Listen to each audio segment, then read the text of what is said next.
اچھا، تو آج ہم جارج آرویل کے ناول 1984 کے ایک خاص حصے کا کیا کہتے ہیں گہرائی میں جائزہ لے رہے ہیں۔ جی، اور اس میں ہماری توجہ ہے پرولز یعنی عام عوام پر۔ جی ونسٹن اسمتھ کے مشاہدات اور اس کے خیالات اس حوالے سے۔ بالکل، ہمارا مقصد ہے کہ اس جابرانہ معاشرے میں ان پرولز کی زندگی کیسی ہے اور کیا ان کا کوئی کردار ہو سکتا ہے تبدیلی میں۔ ہاں، یہ اقتباسات اصل میں ونسٹن کی اپنی ایک تلاش کو دکھاتے ہیں۔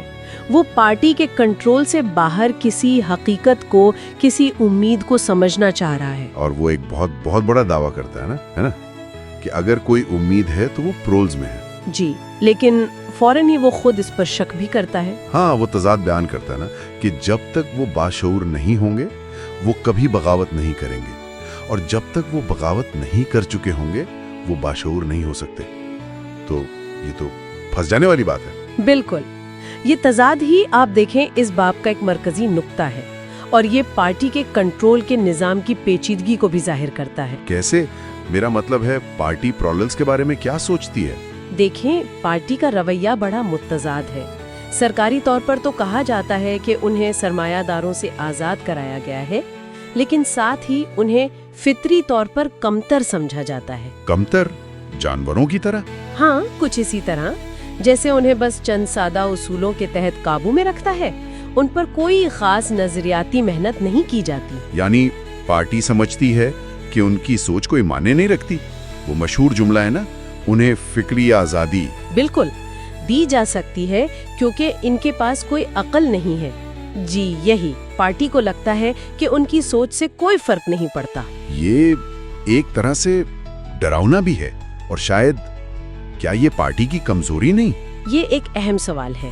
پارٹی کا خیال ہے کہ پرولز اتنے سطحی ہیں، اپنی چھوٹی چھوٹی خوشیوں میں مگن، ان کی آزادی سے کوئی خطرہ نہیں۔ اور متن میں ان کی زندگی کی تفصیل بھی تو ہے، سخت محنت، بچے پیدا کرنا پالنا، اور پھر جی، اور پھر وہ فلمیں، فٹ بال، بیئر، اور سب سے بڑھ کر جوا یعنی لاٹری۔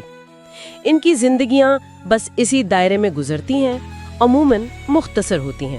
اور شاید اسی لیے ان پر پارٹی کی نگرانی بھی بہت کم ہے۔ بالکل نہ ہونے کے برابر۔ چند تھاٹ پولیس ایجنٹ ہوتے ہیں، وہ بھی بس افواہیں پھیلانے یا کوئی بہت ہی غیر معمولی کیس دیکھنے کے لیے۔ پارٹی ممبرز کی زندگی سے بالکل الٹ، جن پر ہر وقت نظر رکھی جاتی ہے۔ جی ہاں، اور یہ کنٹرول کی کمی شاید اس لیے بھی ہے کہ پارٹی ایک زیادہ گہرا کھیل کھیل رہی ہے، ماضی پر کنٹرول۔ او ہاں، وہ بچوں کی تاریخ کی کتاب والا حصہ۔ جی، جب ونسٹن وہ کتاب دیکھتا ہے، ماضی کو کیسا دکھایا گیا ہے؟ ایک بیانک تاریخ دور، اور سرمایہ داروں کی تصویر کشی تو بہت ہی مزاخیز ہے۔ ہاں، وہ موٹے، بدصورت، بد کردار لوگ، کالے کوٹ اور چمکدار ٹوپیاں پہنے ہوئے۔ اور آج کے خوبصورت شہر کے مقابلے میں یہ تو صاف صاف پروپیگنڈا ہے۔ اور یہ صرف ایک کتاب کا معاملہ نہیں ہے، یہ پارٹی کی وسیع حکمت عملی ہے۔ تاریخ پر مکمل کنٹرول، ماضی کو مٹانا، اسے اپنی مرضی سے لکھنا۔ کیونکہ وہ نعرہ ہے نا، جو ماضی کو کنٹرول کرتا ہے وہ مستقبل کو کنٹرول کرتا ہے، اور جو حال کو کنٹرول کرتا ہے وہ ماضی کو کنٹرول کرتا ہے۔ بالکل۔ اسی ماضی کی سچائی کی تلاش میں، یا کم از کم ایک جھلک دیکھنے کے لیے ونسٹن پرول ضلع جاتا ہے۔ وہ وہاں کا ماحول بیان کرتا ہے، پتھریلی گلیاں، چوہوں کے بلوں جیسے مکانات، اور بہت زیادہ لوگ۔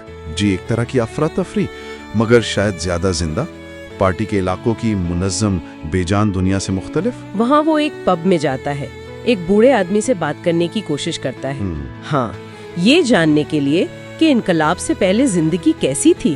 لیکن وہ کوشش تو بری طرح ناکام رہتی ہے نا۔ جی بالکل، بوڑھا آدمی ماضی کی بڑی تبدیلیوں، جنگوں، سیاسی واقعات اسے کچھ یاد نہیں، یا شاید وہ بتانا نہیں چاہتا۔ اسے بس کیا یاد ہے کہ پہلے بیئر پائنٹ میں ملتی تھی، لیٹر میں نہیں۔ ہاں، وہ ذاتی چھوٹی چھوٹی باتیں یاد رکھتا ہے۔ یہ منظر ونسٹن کی امید کے لیے ایک بڑا دھچکا ہے۔ تو کیا یہ ونسٹن کی امید کو ختم کر دیتا ہے، یا یہ دکھاتا ہے کہ سچی تاریخ تک پہنچنا کتنا مشکل ہے؟ میرا خیال ہے یہ دونوں باتیں ہیں۔ یہ دکھاتا ہے کہ جن لوگوں کو ماضی کا گواہ ہونا چاہیے تھا، ان کی یادداشت یا تو مسخ ہو چکی ہے، یا ان کی توجہ غیر اہم چیزوں پر مرکوز کر دی گئی ہے۔